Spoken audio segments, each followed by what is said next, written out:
అందరికీ నమస్కారం. మహేష్ ఆస్ట్రాలజీ తెలుగు ఛానల్కి స్వాగతం. ఈరోజు మనం ధనస్సు రాశివారికి సంబంధించిన 2026 మార్చి 21 శనివారం, 22 ఆదివారం, 23 సోమవారం, 24 మంగళవారం ఈ 4 రోజుల రాశి ఫలాలను చాలా లోతుగా, నిజాయితీగా వివరించబోతున్నాం. మీ జీవితంలో వచ్చే భావోద్వేగ మార్పులు, అవకాశాలు, జాగ్రత్తలు ఇవన్నీ స్పష్టంగా మీకు అర్థమయ్యేలా చెప్పబోతున్నాం. ఈ 4 రోజులు మీకు సాధారణంగా కనిపించిన లోపల చాలా ముఖ్యమైన మార్పులను తీసుకురావచ్చు. కొన్ని సందర్భాల్లో మనసు కాస్త దిగులుగా అనిపించొచ్చు, మరికొన్ని సందర్భాల్లో ఆశ్చర్యకరమైన సంతోషం కలుగుతుంది. అలాంటి ప్రతి చిన్న భావన వెనుక ఉన్న కారణాలను కూడా మనం ఈ వీడియోలో తెలుసుకుందాం. మీరీ వీడియో చూస్తున్నారు అంటే మీ జీవితాన్ని మెరుగుపరుచుకోవాలనే ఒక మంచి ఆలోచన మీలో ఉంది. అదే మాకు చాలా ఆనందమిస్తుంది. కానీ ఒక చిన్న అభ్యర్థన. చాలామంది వీడియోలను పూర్తిగా చూస్తున్నారు, కానీ సబ్స్క్రైబ్ చేయడం మర్చిపోతున్నారు. మీరు మా వీడియోలను ఇష్టపడితే దయచేసి ఇప్పుడే మహేష్ ఆస్ట్రాలజీ తెలుగు ఛానల్ని సబ్స్క్రైబ్ చేయండి.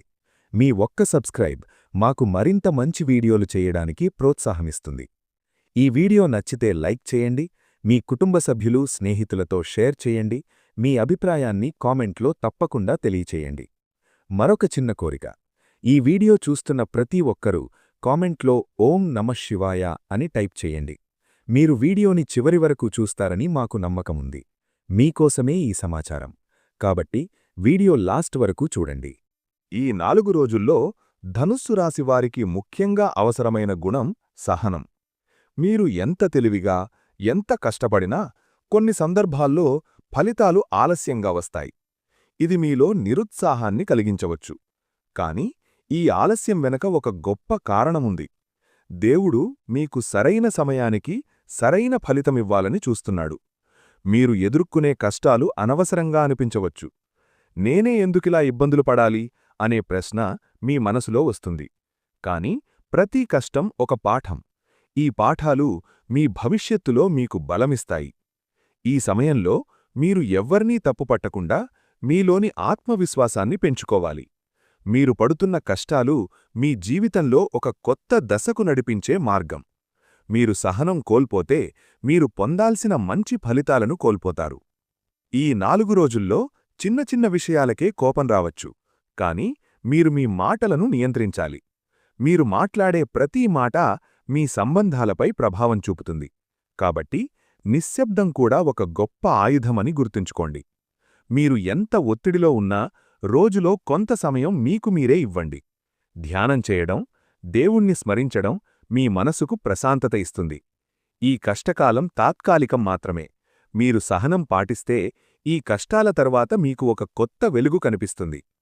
ఈ రోజుల్లో మీరు చేసే ప్రతి పని సజావుగా సాగకపోవచ్చు. మీరు వేసుకున్న ప్లాన్లు ఒక్కసారిగా మారిపోవచ్చు. మీరు ఆశించిన ఫలితం రాకపోవచ్చు. ఇవన్నీ మీకు ఆటుపోట్లు అనిపిస్తాయి. మీరు ఒక పని మొదలుపెడితే మధ్యలో అడ్డంకులొస్తాయి.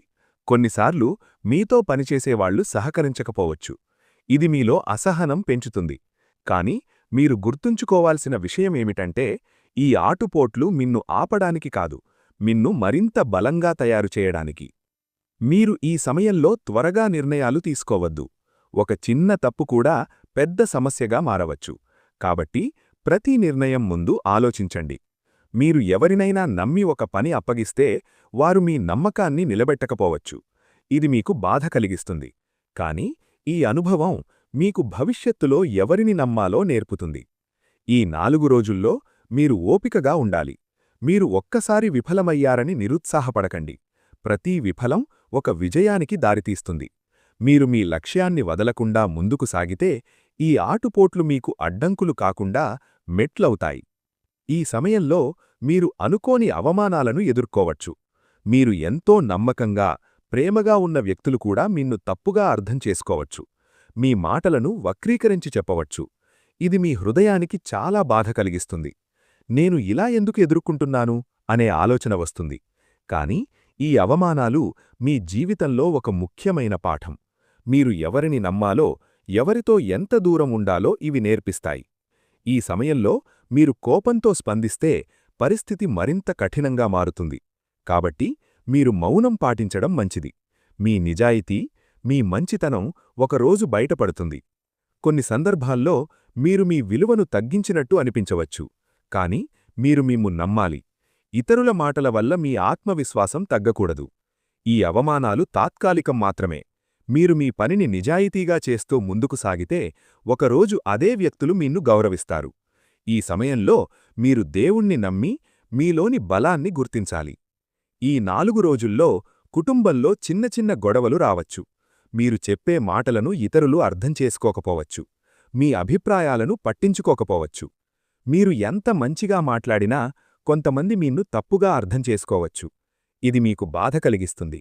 ముఖ్యంగా కుటుంబ సభ్యులతో వచ్చిన విభేదాలు మీ మనసును ఎక్కువగా ప్రభావితం చేస్తాయి.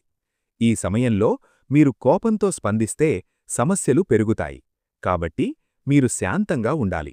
ప్రతి విషయాన్ని పెద్దగా తీసుకోకుండా కొంత వదిలేయడం నేర్చుకోవాలి. సమాజంలో కూడా మీ గురించి కొన్ని తప్పు అభిప్రాయాలు రావచ్చు. మీపై విమర్శలు రావచ్చు. కానీ మీరు వాటిని పట్టించుకోకుండా మీ పనిమీద దృష్టి పెట్టాలి. మీరు కుటుంబంలో శాంతిని కాపాడాలని ప్రయత్నిస్తే పరిస్థితులు క్రమంగా మారుతాయి.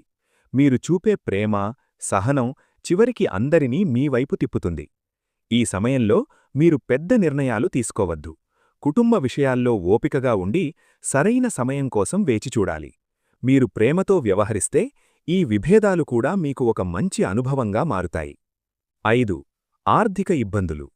ఈ 4 రోజుల్లో డబ్బు విషయంలో కొంత ఒత్తిడి అనిపించవచ్చు. మీరు ఊహించని ఖర్చులు వస్తాయి. మీరు ప్లాన్ చేసిన బడ్జెట్ దాటి ఖర్చులు పెరుగుతాయి. మీరు సంపాదించిన డబ్బు సరిపోవడం లేదని అనిపించవచ్చు. అప్పులు తీసుకోవాల్సిన పరిస్థితి కూడా రావచ్చు. ఈ సమయంలో మీరు చాలా జాగ్రత్తగా ఉండాలి. అనవసరమైన ఖర్చులను తగ్గించాలి. మీరు పెట్టుబడులు పెట్టాలనుకుంటే ఈ 4 రోజుల్లో ఆలోచించి నిర్ణయం తీసుకోండి. తొందరపడి పెట్టుబడి పెట్టడం మంచిది కాదు. మీకు రావాల్సిన డబ్బు ఆలస్యం కావచ్చు. ఇది మీలో ఆందోళన పెంచుతుంది. కాని మీరు ధైర్యంగా ఉండాలి. ఈ పరిస్థితి శాశ్వతం కాదు. ఈ సమయంలో మీరు డబ్బు కంటే విలువైనది మీ మనశ్శాంతి. కాబట్టి డబ్బు కోసం ఎక్కువగా ఆలోచించి మీ ఆరోగ్యాన్ని, మీ మనసును బాధపెట్టకండి. మీరు కష్టపడి పనిచేస్తే త్వరలోనే పరిస్థితులు మారుతాయి. డబ్బు ప్రవాహం మళ్లీ ప్రారంభమవుతుంది. ఈ కష్టకాలం మీకు డబ్బు విలువను నేర్పిస్తుంది. చివరిగా ఒక విషయం గుర్తుంచుకోండి. ఈ ఆర్థిక ఇబ్బందులు మీన్ను బలహీనంగా చేయడానికి కాదు, మీన్ను మరింత బాధ్యతగల వ్యక్తిగా మార్చడానికి. మీరు ధైర్యంగా నిలబడితే ఈ కష్టాల తర్వాత మీకు ఒక మంచి ఆర్థిక స్థిరత్వం వస్తుంది. ఈ 4 రోజులు ధనస్సు రాశివారికి ఒక కష్టకాలంలా అనిపించవచ్చు. మీరు ఎక్కడ చూసినా చిన్న చిన్న సమస్యలు కనిపిస్తాయి. ఒక పని పూర్తయ్యేలోపే మరో సమస్య మీ ముందుకొస్తుంది. ఇది మీలో అలసటను, నిరుత్సాహాన్ని పెంచుతుంది. కొన్ని సందర్భాల్లో ఇది ఎప్పటికి ముగుస్తుంది అనే ఆలోచన మీలో కలుగుతుంది. మీరు ఎంత కష్టపడినా ఫలితం వెంటనే రాకపోవడం వల్ల మనసులో భారంగా అనిపిస్తుంది. కాని ఇది శాశ్వతం కాదు. ప్రతి కష్టకాలం ఒక పరిమిత వరకు మాత్రమే ఉంటుంది. ఈ సమయంలో మీ ఆలోచనలు కూడా నెగటివ్ వైపు వెళ్లే అవకాశముంది. మీరు మీమీదే అనుమానం పెట్టుకోవచ్చు. కాని ఇది సరైంది కాదు. మీరు ఇంతవరకు వచ్చిన ప్రయాణాన్ని ఒక్కసారి గుర్తుచేసుకోండి. మీరు ఎదుర్కొన్న కష్టాలు ఎంత పెద్దవో వాటిని ఎలా జయించారో గుర్తుంచుకోండి. ఈ కష్టకాలం మీలోని సహనాన్ని పరీక్షిస్తుంది. మీరు ఈ పరీక్షను గెలిస్తే మీ జీవితంలో ఒక పెద్ద మార్పు వస్తుంది. మీరు మానసికంగా మరింత బలంగా మారతారు. ఈ సమయంలో మీరు దేవుని స్మరణ చేయడం చాలా అవసరం. మీరు ఒంటరిగా లేరని గుర్తుంచుకోండి. దేవుడు మీకు ఈ కష్టాలనిస్తున్నాడు అంటే వాటిని ఎదుర్కొనే శక్తిని కూడా మీకిచ్చాడు. మీరు చెయ్యాల్సింది ఒక్కటే, ఓపికగా ఉండటం, నమ్మకం కోల్పోకపోవడం. ఈ కష్టకాలం ముగిసిన తర్వాత మీరు పొందే ఆనందం చాలా గొప్పగా ఉంటుంది. ఈ కష్టకాలంలోనే దేవుడు మీకు కొన్ని ప్రత్యేకమైన సంకేతాలు పంపించడం ప్రారంభిస్తాడు. చాలామందికి ఇవి అర్థం కావు. కాని మీరు జాగ్రత్తగా గమనిస్తే ఈ సంకేతాలు మీ జీవితాన్ని మార్చే మార్గాన్ని చూపిస్తాయి. ఈ సంకేతాలు ఒక్కసారిగా రావు. చిన్న చిన్న రూపాల్లో మీ రోజువారీ జీవితంలో కనిపిస్తాయి. మీరు వాటిని గుర్తిస్తే మీకు ఒక కొత్త నమ్మకం కలుగుతుంది. ఈ సంకేతాలు మీకొక సందేశమిస్తాయి. ఇది కష్టకాలమైన మంచి రోజులు దగ్గర్లో ఉన్నాయని. మీరు ఇప్పటివరకు అనుభవించిన బాధలు వృధా కావు. ప్రతి బాధకు ఒక అర్థం ఉంది. ఈ సమయంలో మీరు మీ మనస్సులు ప్రశాంతంగా ఉంచాలి. ఎందుకంటే ఈ సంకేతాలు మీ అంతరంగంలోనే మొదలవుతాయి. మీరు ఆలోచనలను క్రమబద్ధం చేస్తే దేవుడు మీకు ఇచ్చే సూచనలు స్పష్టంగా కనిపిస్తాయి. కొన్ని సందర్భాల్లో మీరు ఆశ్చర్యపోయే విధంగా చిన్న చిన్న సంఘటనలు జరుగుతాయి. అవి యాదృచ్ఛికం కాదు, అవి దైవ సంకేతాలు. ఈ సంకేతాలను మీరు అర్థం చేసుకుంటే మీ భయాలు తగ్గుతాయి. మీరు మీ జీవితంపై మరింత నమ్మకం పెంచుకుంటారు. ఇది మీకు ఒక కొత్త దిశను చూపిస్తుంది. ఈ కష్టకాలంలో మొదటి సంకేతం మీ మనస్సులో వచ్చే ప్రశాంతత. బయట పరిస్థితులు కఠినంగా ఉన్నా మీలో ఒక్కసారిగా ఒక శాంతి అనుభూతి కలుగుతుంది. మీరు దేవుని గురించి ఎక్కువగా ఆలోచించడం ప్రారంభిస్తారు. మీరు ప్రార్థన చెయ్యాలనిపిస్తుంది. ఆలయానికి వెళ్లాలనే కోరిక పెరుగుతుంది. ఇది సాధారణం కాదు, ఇది ఒక దైవ సంకేతం. ఇది మీకు చెప్పే సందేశమేమిటంటే మీరు సరైన దారిలో ఉన్నారు. మీరు ఎదుర్కొంటున్న కష్టాలు మీ ఆత్మను శుద్ధి చేస్తున్నాయి. మీరు ఈ సమయంలో ఒంటరిగా కూర్చుని ఆలోచిస్తే మీకు కొన్ని ప్రశ్నలకు సమాధానాలు దొరుకుతాయి. మీరు మీ జీవితాన్ని మరింత లోతుగా అర్థం చేసుకుంటారు. ఈ భక్తి మీకు ఒక బలం అవుతుంది. మీరు ఎంత కష్టంలో ఉన్నా దేవుడు ఉన్నాడు అనే నమ్మకం మీను నిలబెడుతుంది. ఈ సంకేతాన్ని మీరు గుర్తించి దాన్ని కొనసాగిస్తే మీ జీవితం క్రమంగా మారుతుంది. మీలోని భయం తగ్గిపోతుంది. మీలో ధైర్యం పెరుగుతుంది. ఈ సమయంలో మీరు చిన్న చిన్న విషయాల్లో ఆనందాన్ని కనుగొంటారు. ఇది ఒక గొప్ప మార్పు. ముందుగా మీరు పెద్ద విషయాల వల్ల మాత్రమే సంతోషించేవారు. కాని ఇప్పుడు చిన్న విషయాలు కూడా మీకు ఆనందమిస్తాయి. ఒక మంచి మాట వినడం, ఒక చిన్న సహాయం పొందడం, ఒక మంచి సంఘటన జరగడం, ఇవన్నీ మీకు ప్రత్యేకంగా అనిపిస్తాయి. కొన్ని సందర్భాల్లో మీరు అద్భుతంగా అనిపించే అనుభవాలు కూడా పొందవచ్చు. మీరు కోరుకోకుండా ఒక మంచి అవకాశం రావచ్చు. మీరు ఆశించని వ్యక్తి నుంచి మంచి మాటలు రావచ్చు. ఇవన్నీ యాదృచ్ఛికం కాదు. ఇవి మీకు దేవుడు ఇస్తున్న సంకేతాలు. మీ కష్టాలు తగ్గుతున్నాయి అనే సూచన. ఈ చిన్న ఆనందాలు మీలో ఒక కొత్త ఉత్సాహాన్ని కలిగిస్తాయి. మీరు జీవితాన్ని కొత్త కోణంలో చూడడం ప్రారంభిస్తారు. ఈ సమయంలో మీరు కృతజ్ఞతాభావంతో ఉండాలి. మీరు పొందుతున్న ప్రతి చిన్న ఆనందానికి ధన్యవాదాలు చెప్పాలి. ఇది మీ జీవితంలో మరింత మంచి విషయాలను ఆకర్షిస్తుంది. మూడవ సంకేతం అనుకోని సహాయం, ఆశ్రయం లభించడం. ఈ కష్టకాలంలో మీరు ఒంటరిగా అనిపించినా ఒక సమయంలో అనుకోని సహాయం మీకు లభిస్తుంది. మీరు ఊహించని వ్యక్తి మీకు సపోర్టిస్తాడు. మీకు అవసరమైన సమయంలో ఒక మంచి వ్యక్తి మీ జీవితంలోకి వస్తాడు. మీరు పడుతున్న సమస్యలకు ఒక మార్గం చూపిస్తాడు. కొన్ని సందర్భాల్లో మీరు ఒక పెద్ద సమస్యలో చిక్కుకున్నప్పుడు ఒక చిన్న సహాయం మీ పరిస్థితిని పూర్తిగా మార్చేస్తుంది. ఇది సాధారణం కాదు, ఇది దైవకృప. మీరు గతంలో చేసిన మంచి పనులు ఇప్పుడు మీకు తిరిగి వస్తాయి. మీరు ఎవరికి చేసిన సహాయం ఇప్పుడు వేరే రూపంలో మీకు వస్తుంది. ఈ సమయంలో మీరు ఒక విషయం గుర్తుంచుకోవాలి. మీరు ఒంటరిగా లేరని. దేవుడు ఎప్పుడూ మీతో ఉన్నాడు. ఆయన మీకు సరైన సమయంలో సరైన వ్యక్తిని పంపిస్తాడు. ఈ సహాయం మీకు ఒక కొత్త నమ్మటాన్నిస్తుంది. మీరు మీ జీవితంపై మళ్లీ ఆశ కలిగిస్తారు. మీరు ముందుకు సాగడానికి ధైర్యం పొందుతారు. ఈ సంకేతాన్ని మీరు గుర్తిస్తే మీ భయాలు పూర్తిగా తగ్గిపోతాయి. మీరు మీ జీవితాన్ని మరింత విశ్వాసంతో ఎదుర్కొంటారు. ఇప్పటివరకు మీకెదురైన పరిస్థితులు పూర్తిగా ప్రతికూలంగా అనిపించాయి. మీరు ఏ పని చేసినా అడ్డంకులు, ఆలస్యాలు, నిరుత్సాహం మాత్రమే ఎదురయ్యాయి. కాని ఈ 4 రోజుల సమయంలో ఒక ముఖ్యమైన మార్పు ప్రారంభమవుతుంది. ముందుగా కష్టంగా అనిపించిన విషయాలు క్రమంగా సులభంగా మారడం మీరు గమనిస్తారు. ఇంతకాలం మీరు ఇబ్బంది పెట్టిన సమస్యలు ఒక్కసారిగా తగ్గిపోతాయి. కొన్ని సమస్యలు మీరు ఊహించకుండానే పరిష్కారమవుతాయి. మీరు గతంలో ఎంత ప్రయత్నించినా సాధించలేకపోయిన పనులు ఇప్పుడు క్రమంగా ముందుకు సాగడం మొదలవుతుంది. ఇది మీకు ఆశ్చర్యంగా అనిపిస్తుంది. ఇంతకాలం ఎందుకిలా కాలేదు అనే ఆలోచన కూడా వస్తుంది. ఇది ఒక ముఖ్యమైన దైవ సంకేతం. మీ కష్టకాలం ముగియబోతోందని, మంచి రోజులు దగ్గరలో ఉన్నాయని ఇది సూచిస్తుంది. మీరు ఇంతకాలం ఎదుర్కొన్న బాధలు, అవమానాలు, నిరుత్సాహం, all these are slowly transforming into positive energy. ఈ సమయంలో మీరు ఒక విషయం జాగ్రత్తగా గుర్తుంచుకోవాలి. మార్పు మొదలైనప్పుడు మీరు పాత ఆలోచనలను వదిలేయాలి. మీరు మళ్లీ భయంతో, అనుమానంతో ముందుకు సాగితే ఆ మార్పు ప్రభావం తగ్గిపోతుంది. మీరు ఈ మార్పును స్వీకరించి ధైర్యంగా ముందుకు సాగితే మీ జీవితంలో ఒక కొత్త అధ్యాయం ప్రారంభమవుతుంది. మీరు ఇప్పటివరకు అనుభవించిన ప్రతికూలతలు మీకు ఒక గొప్ప అనుభవంగా మారతాయి. ఈ సంకేతం మీకు చెప్పేది ఒక్కటే: మీరు పడిన కష్టం వృధా కాలేదు. మీ సమయం వచ్చేస్తోంది. ఈ సంకేతం మీ జీవితంలో అత్యంత ముఖ్యమైనది.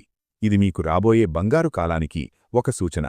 మీరు ఇంతకాలం ఎదుర్కొన్న కష్టాలు ఇప్పుడు ఫలితాలనివ్వడానికి సిద్ధంగా ఉన్నాయి. మీ జీవితంలో ఒక్కసారిగా కొన్ని మంచి అవకాశాలు కనిపించడం ప్రారంభమవుతుంది.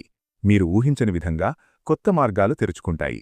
మీకు ఉపయోగపడే వ్యక్తులు మీ జీవితంలోకి వస్తారు. మీరు గతంలో చేసిన కష్టానికి గుర్తింపు రావడం మొదలవుతుంది. మీకు గౌరవం పెరుగుతుంది. మీరు చేసిన పనులను ఇతరులు మెచ్చుకుంటారు. ఇది మీలో ఆత్మవిశ్వాసాన్ని పెంచుతుంది. ఆర్థికంగా కూడా క్రమంగా మెరుగుదల కనిపిస్తుంది. మీరు ఇంతకాలం ఎదుర్కొన్న డబ్బు సమస్యలు తగ్గిపోతాయి. కొత్త ఆదాయ మార్గాలు కనిపిస్తాయి. ఈ సమయంలో మీరు తీసుకునే నిర్ణయాలు చాలా ముఖ్యమైనవి. మీరు ధైర్యంగా కాని ఆలోచించి నిర్ణయాలు తీసుకోవాలి. ఈ కాలం మీ జీవితాన్ని పూర్తిగా మార్చే శక్తి కలిగినది. మీరు ఈ అవకాశాలను సరిగ్గా ఉపయోగించుకుంటే మీ భవిష్యత్తు చాలా ప్రకాశవంతంగా ఉంటుంది. మీరు ఇప్పటివరకు కలలు కనిన జీవితం క్రమంగా నిజమవుతుంది. ఈ సంకేతం మీకొక సందేశమిస్తోంది. ఇప్పటివరకు కష్టం, ఇక నుంచి సుఖం. మీరు ఈ దశను సంతోషంగా, కృతజ్ఞతతో స్వీకరించాలి. 13. వ్యక్తిగత జీవితం, క్యారెక్టర్ గుడ్ అండ్ బ్యాడ్. ఈ 4 రోజుల్లో మీ వ్యక్తిగత జీవితంపై మీరు ఎక్కువగా ఆలోచించే అవకాశం ఉంది. మీరు మీ స్వభావాన్ని, మీ నిర్ణయాలను, మీ ప్రవర్తనను పరిశీలించుకుంటారు. మీరు మంచి మనసు కలిగిన వ్యక్తి. ఇతరులకు సహాయం చేయాలనే తపన మీలో ఉంటుంది. కానీ కొన్నిసార్లు మీరు త్వరగా కోపపడే స్వభావం కూడా ఉంటుంది. ఈ కోపం మీకు కొన్ని సమస్యలను తెస్తుంది. మీరు ఎవరినైనా ఎక్కువగా నమ్మితే వారు మీను బాధపెట్టే అవకాశం ఉంటుంది. ఇది మీలో బాధను పెంచుతుంది. కాని ఇది మీకు ఒక పాఠం. మీరు ఎవరిని ఎంతవరకు నమ్మాడో నేర్చుకుంటారు. మీరు ఒంటరిగా ఉండాలని అనిపించే క్షణాలు కూడా రావచ్చు. మీ మనసులో ఉన్న బాధను ఎవరికీ చెప్పలేక మీలోనే దాచుకుంటారు. కాని ఇది మంచిది కాదు. మీరు నమ్మకమైన వ్యక్తితో మీ భావాలను పంచుకోవాలి. మీ మంచి లక్షణాలు మీకు చివరికి గెలుపు తీసుకువస్తాయి. మీరు నిజాయితీగా, మంచితనంతో ఉండడం వల్ల దేవుడు మీకు మంచి ఫలితాలను ఇస్తాడు. మీ లోపాలను మీరు అర్థం చేసుకుని వాటిని సరిదిద్దడానికి ప్రయత్నిస్తే మీ వ్యక్తిత్వం మరింత బలంగా మారుతుంది. ఈ 4 రోజులు మీకు మీరు తెలుసుకునే ఒక మంచి అవకాశం. 14. ప్రేమ మరియు సంబంధ సమస్యలు, పరిష్కారాలు. ఈ సమయంలో ప్రేమ సంబంధాల్లో కొంత ఒత్తిడి కనిపిస్తుంది. మీ భాగస్వామితో చిన్న చిన్న అపార్థాలు రావచ్చు. మీరు చెప్పిన మాటలను వారు తప్పుగా అర్థం చేసుకోవచ్చు. మీరు ఎంత ప్రేమగా ఉన్నా కొన్ని సందర్భాల్లో మీ భావాలను వారు అర్థం చేసుకోలేకపోవచ్చు. ఇది మీలో నిరాశను కలిగిస్తుంది. నన్నెవ్వరూ అర్థం చేసుకోవటం లేదు అనే భావన కలుగుతుంది. ఈ సమయంలో మీరు కోపంతో మాట్లాడితే సమస్యలు మరింత పెరుగుతాయి. కాబట్టి మీరు ఓపికగా, శాంతంగా మాట్లాడాలి. మీ భావాలను స్పష్టంగా చెప్పాలి. మీరు మీ భాగస్వామిని వినడం కూడా చాలా ముఖ్యమైనది. వారు ఏమి అనుభవిస్తున్నారు అనేది అర్థం చేసుకోవాలి. ఇద్దరూ ఒకరినొకరు అర్థం చేసుకుంటే సమస్యలు సులభంగా పరిష్కారమవుతాయి. కొన్ని సందర్భాల్లో మీరు కొంత దూరం ఉండడం కూడా మంచిది. ఇది మీకు మీ భావాలను అర్థం చేసుకోవడానికి సహాయపడుతుంది. మీరు ప్రేమను కాపాడుకోవాలంటే నమ్మకం, ఓపిక, గౌరవం అవసరం. ఈ 3 ఉంటే ఎలాంటి సమస్య వచ్చినా మీరు దాన్ని అధిగమించగలరు. ఈ 4 రోజులు మీ ప్రేమను పరీక్షించే కాలం. మీరు ఈ పరీక్షను గెలిస్తే మీ సంబంధం మరింత బలంగా మారుతుంది. 15. వివాహ జీవితం సమస్యలు, పరిష్కారాలు. వివాహ జీవితంలో ఈ సమయంలో చిన్న చిన్న విభేదాలు రావచ్చు. భార్యాభర్తల మధ్య అభిప్రాయ భేదాలు పెరగవచ్చు. మీరు చెప్పే విషయాలను మీ భాగస్వామి అర్థం చేసుకోకపోవచ్చు. ఇది గొడవలకు దారితీస్తుంది. చిన్న విషయం పెద్ద సమస్యగా మారే అవకాశం ఉంటుంది. ఈ సమయంలో మీరు ఒక విషయం గుర్తుంచుకోవాలి. ఎవరు సరి, ఎవరు తప్పు అనేది ముఖ్యమేమీ కాదు. సంబంధం కాపాడుకోవడం ముఖ్యమైనది. మీరు ఒకరినొకరు గౌరవించాలి. కోపంతో మాట్లాడకుండా శాంతంగా మాట్లాడాలి.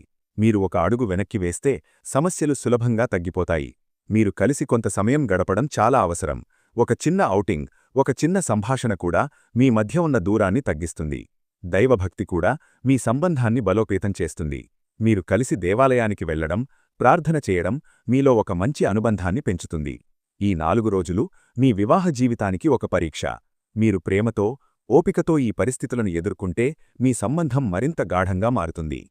ఈ 4 రోజుల్లో ధనస్సు రాశివారికి గ్రహస్థితి మిశ్రమ ఫలితాలను ఇస్తుంది. ముఖ్యంగా శని ప్రభావం మీపై కొంత ఒత్తిడిని పెంచుతుంది. మీరు చేసే పనుల్లో ఆలస్యం, అడ్డంకులు కనిపించడం శని ప్రభావం వల్లే. ఇది మీ సహనాన్ని పరీక్షించే కాలం. గురుగ్రహం మీకు రక్షణగా ఉంటుంది. మీరు పూర్తిగా పడిపోకుండా కాపాడుతుంది. మీరెక్కడైనా కష్టంలో పడితే చివరి నిమిషంలో ఒక మార్గం కనిపించడం గురుకటాక్షం వల్లే జరుగుతుంది. రాహు ప్రభావం వల్ల కొంత గందరగోళం, అనుమానాలు, భయాలు పెరుగుతాయి.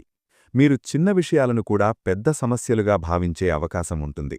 కాబట్టి మీరు మీ ఆలోచనలను నియంత్రించాలి. కేతు ప్రభావం మీలో ఆధ్యాత్మికతను పెంచుతుంది.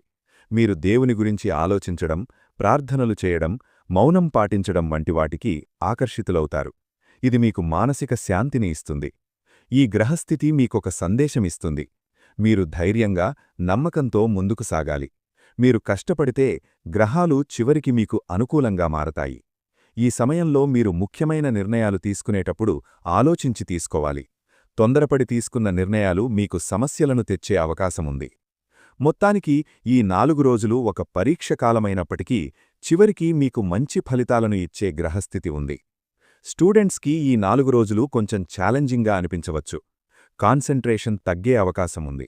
మీరు చదవడానికి కూర్చున్నా మనసు వేరే విషయాలపై వెళ్ళిపోవచ్చు. మీరు చదివినది గుర్తుపెట్టుకోవడంలో కొంత కష్టంగా అనిపించవచ్చు. ఇది మీలో ఆందోళన పెంచుతుంది. నేను సరిగ్గా చదవలేకపోతున్నానా అనే అనుమానం వస్తుంది. కాని ఇది తాత్కాలికం మాత్రమే. మీరు క్రమంగా చదివితే, చిన్న చిన్న లక్ష్యాలు పెట్టుకుని చదివితే మీరు మంచి ఫలితాలను సాధించగలరు. ఈ సమయంలో మీరు మొబైల్ డిస్ట్రాక్షన్స్ నుండి కొంత దూరంగా ఉండాలి. మీరు మీ చదువుపై పూర్తి దృష్టి పెట్టాలి. మీరు ఉదయం సమయంలో చదవడం ప్రారంభిస్తే కాన్సంట్రేషన్ ఎక్కువగా ఉంటుంది. అలాగే మీరు చదివినది రాసుకుంటూ ప్రాక్టీస్ చేస్తే అది మీకు బాగా గుర్తుంటుంది. మీరు ఒత్తిడికి గురికాకూడదు. మీరు మీపై నమ్మకం ఉంచాలి. మీరు కష్టపడితే ఫలితం తప్పకుండా వస్తుంది. ఈ 4 రోజులు మీకొక పాఠం నేర్పిస్తాయి. కన్సిస్టెన్సీ ఎంత ముఖ్యమో. మీరు క్రమంగా చదివితే మీరు ఏ లక్ష్యాన్నైనా సాధించగలరు. ఉద్యోగంలో ఈ సమయంలో ఒత్తిడి పెరుగుతుంది. మీరు చేసే పనిలో ఎక్కువ బాధ్యతలు పడే అవకాశముంది. మీపై ఉన్న ఎక్స్పెక్టేషన్స్ కూడా పెరుగుతాయి. మీరు చేసిన పనికి గుర్తింపు రావడం ఆలస్యం కావచ్చు. ఇది మీలో నిరుత్సాహాన్ని పెంచుతుంది. నేను ఇంత కష్టపడుతున్నాను, కానీ ఎవరూ గుర్తించట్లేదు అనే భావన వస్తుంది. కొన్ని సందర్భాల్లో మీ సహజోగులతో అపార్థాలు రావచ్చు. వారు మీ పనిని అర్థం చేసుకోకపోవచ్చు. ఇది చిన్న గొడవలకు దారితీస్తుంది. ఈ సమయంలో మీరు శాంతంగా ఉండాలి. మీరు మీ పనిపై మాత్రమే దృష్టి పెట్టాలి. ఇతరుల మాటలను ఎక్కువగా పట్టించుకోకండి. మీరు మీ పనిని సమయానికి పూర్తి చేయడం చాలా ముఖ్యమైనది. మీరు డిసిప్లిన్డ్గా ఉంటే మీపై ఉన్న నమ్మకం పెరుగుతుంది. మీరు మీ బాస్తో మాట్లాడేటప్పుడు జాగ్రత్తగా ఉండాలి. మీరు చెప్పే మాటలు స్పష్టంగా, గౌరవంగా ఉండాలి. పరిష్కారం ఏమిటంటే మీరు ఓపికగా ఉండాలి, మీ పనిని నిజాయితీగా చెయ్యాలి, అన్నెసెసరీ ఆర్గ్యుమెంట్స్ నుండి దూరంగా ఉండాలి. ఈ 4 రోజులు కష్టంగా అనిపించినా మీరు దీన్ని సరిగా హ్యాండిల్ చేస్తే భవిష్యత్తులో మంచి అవకాశాలు మీకు వస్తాయి. ఈ సమయంలో డబ్బు విషయంలో కాస్త ఒత్తిడి ఉన్నా భవిష్యత్తులో మంచి అవకాశాలు కనిపిస్తున్నాయి. మీరు ఇప్పటివరకు ఎదుర్కొన్న ఆర్థిక సమస్యలు క్రమంగా తగ్గే సూచనలు ఉన్నాయి. మీరు కొత్తగా సంపాదించే మార్గాలను ఆలోచించడం ప్రారంభిస్తారు. ఒక చిన్న ఐడియా కూడా మీకు పెద్ద లాభాన్ని తీసుకురావచ్చు. మీరు గతంలో చేసిన కష్టానికి ఇప్పుడు ఫలితాలు రావడం మొదలవుతుంది. మీకు రావాల్సిన డబ్బు తిరిగి రావచ్చు. ఈ సమయంలో మీరు ఖర్చులను నియంత్రించాలి. మీరు సంపాదించిన డబ్బును సరిగ్గా ఉపయోగించాలి. అన్నెసెసరీ ఎక్స్పెన్సెస్ తగ్గించాలి. మీరు పెట్టుబడులు పెట్టాలనుకుంటే పూర్తిగా తెలుసుకొని పెట్టాలి. తొందరపడి తీసుకున్న నిర్ణయాలు నష్టాన్ని కలిగించవచ్చు. మీరు సేవింగ్స్పై దృష్టి పెట్టాలి. చిన్నగా అయినా సేవ్ చేయడం ప్రారంభించాలి. ఇది భవిష్యత్తులో మీకు చాలా ఉపయోగపడుతుంది. ఈ 4 రోజులు మీకొక విషయం నేర్పిస్తాయి. డబ్బు సంపాదించడం మాత్రమే కాదు, దాన్ని సరిగ్గా నిర్వహించడం కూడా చాలా ముఖ్యమని. మీరు క్రమంగా ముందుకు సాగితే మీ ఆర్థిక పరిస్థితి బలంగా మారుతుంది. ఈ కష్టకాలంలో మీరు కొన్ని పరిహారాలను పాటిస్తే మీకు మానసిక శాంతి, ఆధ్యాత్మిక బలం మరియు మంచి ఫలితాలు లభిస్తాయి. ప్రతిరోజూ ఉదయం లేవగానే ఓం నమఃశివాయ మంత్రాన్ని కనీసం 108 సార్లు జపించండి. ఇది మీ మనస్సును ప్రశాంతంగా ఉంచుతుంది. మంగళవారం రోజున హనుమాన్ ఆలయానికి వెళ్లి హనుమాన్ చాలీసా చదవడం మంచిది. ఇది మీలో ధైర్యాన్ని పెంచుతుంది. శనివారం రోజున పేదలకు ఆహారం లేదా బట్టలు దానం చేయండి. ఇది శని ప్రభావాన్ని తగ్గిస్తుంది. ప్రతిరోజూ ఒక చిన్న సేవ చేయండి. ఎవరికైనా సహాయం చేయండి. ఇది మీకు పాజిటివ్ ఎనర్జీని ఇస్తుంది. గోమాతకు ఆహారం పెట్టడం, పక్షులకు గింజలు వేయడం కూడా మంచి ఫలితాలను ఇస్తుంది. మీరు ఇంట్లో ప్రతిరోజూ దీపం వెలిగించి దేవుణ్ణి ప్రార్థించండి. ఇది మీ ఇంట్లో శాంతిని తీసుకువస్తుంది. ఈ పరిహారాలను మీరు నమ్మకంతో చేస్తే మీ జీవితంలో క్రమంగా మార్పు కనిపిస్తుంది. మీ సమస్యలు తగ్గిపోతాయి. మీలో ఒక కొత్త ఆశ, ధైర్యం పుడుతుంది. చివరగా ఒక విషయం గుర్తుంచుకోండి. పరిహారాలు మాత్రమే కాదు, మీ మనస్సులో ఉన్న నమ్మకం, మీ ప్రయత్నం కూడా చాలా ముఖ్యం. మీరు దేవుణ్ణి నమ్మి కష్టపడితే మీరు కోరుకున్న జీవితం మీకు తప్పకుండా లభిస్తుంది. మీరు ఎంత కష్టకాలంలో ఉన్నా నమ్మకం కోల్పోకండి. మంచి రోజులు తప్పకుండా వస్తాయి. మీకు ఈ వీడియో నచ్చితే దయచేసి మహేష్ ఎస్ట్రాలజీ తెలుగు ఛానల్ను సబ్స్క్రైబ్ చేయండి. మీ యొక్క సబ్స్క్రైబ్ మాకు మరింత మంచి నిజాయితీతో కూడిన జ్యోతిష్య వీడియోలు తీసుకురావడానికి ప్రేరణ ఇస్తుంది. ఈ వీడియోని మీ కుటుంబ సభ్యులతో, స్నేహితులతో షేర్ చేయండి. ఎవరికైనా ఇది ఉపయోగపడవచ్చు. లైక్ చేయడం మర్చిపోవద్దు. ముఖ్యంగా మీ అందరూ కామెంట్లో తప్పకుండా ఓం నమః శివాయ అని టైప్ చేయండి. మీరు వీడియోను చివరి వరకు చూసినందుకు మరొక్కసారి ధన్యవాదాలు. మీ అందరికీ దేవుని ఆశీర్వాదాలు ఎల్లప్పుడూ ఉండాలి. ధన్యవాదాలు.